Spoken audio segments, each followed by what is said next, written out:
From run-of-the-mill illnesses to extravagant executions, saints have died all kinds of deaths over the years, and yet only a few have seen it coming. St. Teresa Margaret of the Sacred Heart was born to a well-off Tuscan family in 1747.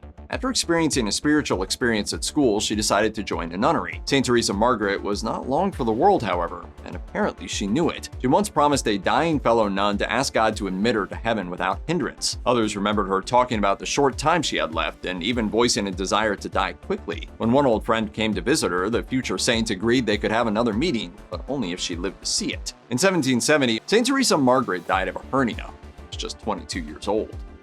If you're going to annoy a king, it's probably best to avoid anyone with the nickname like the Terrible.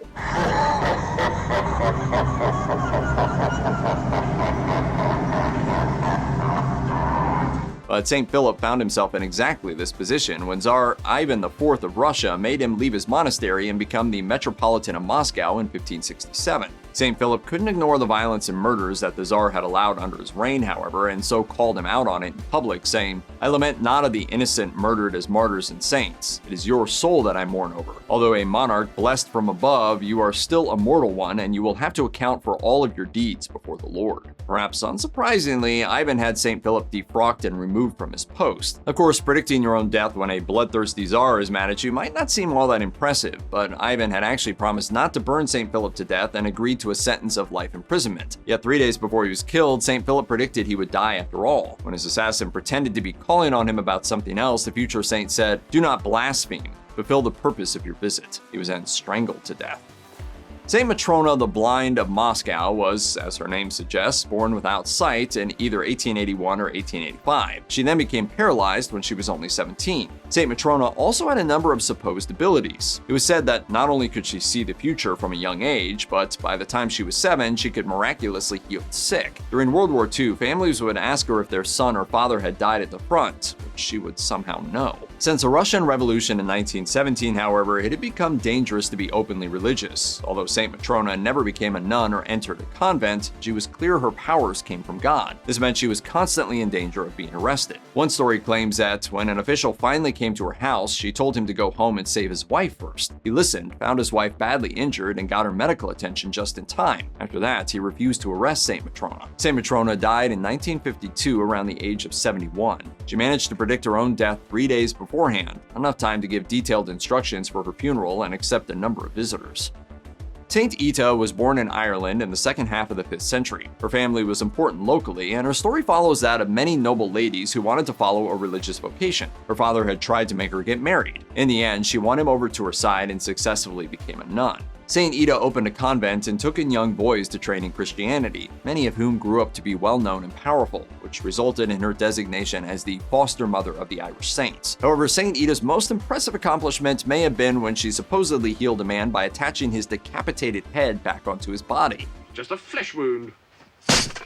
Saint Ita was just a few years shy of 100 years old when she predicted the exact day and time that she would die, allowing her to bless the nuns in her convent before she passed on.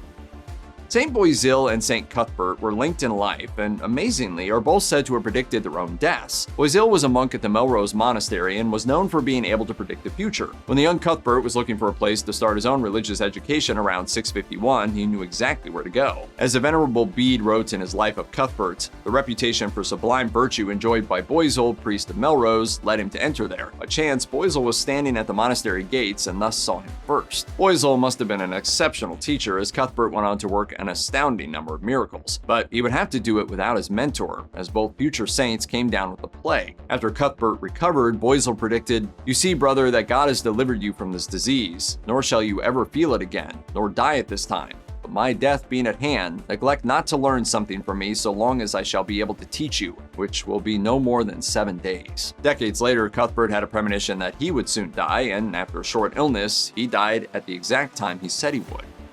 St. Stanislaus Kostka was born into an aristocratic family in Poland in 1550. His family's position meant St. Stanislaus and his brother were afforded a very good education, and they were soon sent away to Vienna to attend a Jesuit college. While there, he got very sick and thought he was dying. In his fever, he saw a vision of the Virgin Mary and was cured, apparently in exchange for agreeing to enter a Jesuit monastery. Unfortunately, St. Stanislaus was still a teenager at the time and far too young to enter religious life. at least without his parents agreeing to it. He was therefore refused admittance to the Jesuits in Vienna. Acting on a tip that a priest in Germany might accept him, he secretly left Austria, walking over 400 miles and begging for food along the way. His efforts were rewarded, though, and he joined a religious order in Bavaria. Wunderbar! It was only 10 months later that he became sick again. When he announced that he would be dead the next day, the other monks didn't believe him, as he didn't seem too unwell. His prediction came true, and he died on August 15, 1568. St. Madeleine-Sophie Barat was born in France in 1779. She had a brother 11 years older than her who got a very good education, and he in turn educated his younger sister. She proved to be just as brilliant as him, and when she moved to Paris to join a convent, it was clear her strength would lie in teaching. She actually went above and beyond in this regard, soon deciding to found an entirely new religious order, despite being only 20 years old at the time. The Society of the Sacred Heart began in 1800, and St. Madeleine spent the rest of her life building it. She traveled tirelessly, wrote incalculable numbers of letters, and trained hundreds of women. She incorporated schools to educate women even if they were not inclined to follow the path of religion. The society was officially recognized by the Pope and even sent missionaries to the United States. However, despite spending 65 years devoted to the cause, St. Madeleine hated being given credit for it. She lived to be 85 years old, but predicted she would die on May 25, 1865. After a short illness, her prediction came true.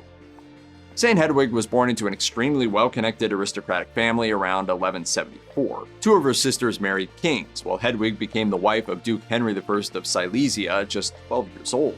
As a powerful duchess, Hedwig could have done almost anything she wanted, but she decided to focus on religion. She personally endowed several new monasteries and helped out those already founded in Silesia. She encouraged her husband to give a gift of land for the first convent in their territory, which their own daughter would eventually become abbess of years later. Once her husband died, Hedwig joined a convent herself. Even though she became famous for her holiness, however, she never officially became a nun. That's because it would have meant giving up her fortune, which she wanted to be able to keep spending on her own charities at her own discretion. It was only as she got older that St. Hedwig could allegedly start predicting the future. Her final prediction was her own death, and she demanded to be given the last rites even as everyone around her insisted she was fine. She was proved right, however, and died in 1243. St. Joannicius was born in 752 AD in modern-day Turkey. Although he first joined the military, he soon found his way to religion, choosing to live as a hermit. The number of incredible powers he supposedly exhibited would let him stand toe-to-toe with any current superhero. These included invisibility, making others invisible, levitation, and invulnerability to fire and poison. Avengers!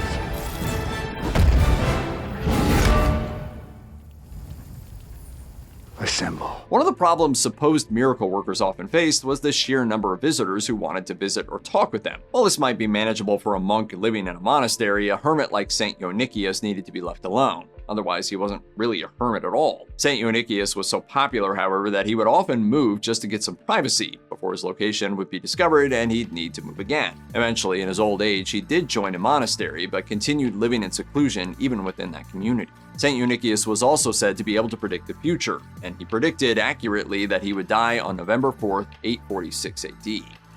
The fact that St. Rumwold predicted his own death is perhaps less surprising than the fact that he said anything at all. You see, Rumwold was born to a king of Northumbria in 662 AD and only survived for 3 days. This infant demonstrated an astonishing degree of precociousness as soon as he was born, or so the story goes. Not only did he announce he was a Christian and demand to be baptized, but the infant even gave a sermon on the famously complex subject of the Holy Trinity. He also predicted his own death and explained in detail how he was to be buried in various different places before finally resting in one final spot. It's probably not surprising that even the existence of St. Rumwold is questioned. Even the 17th century minister and academic Thomas Fuller was frustrated with how hard any of the saint's story is to prove, especially considering it is only found in one source written around 400 years after Rumwold would have lived. Despite this, a medieval cult of worship grew up around him, which built, among other things, a well dedicated to his memory.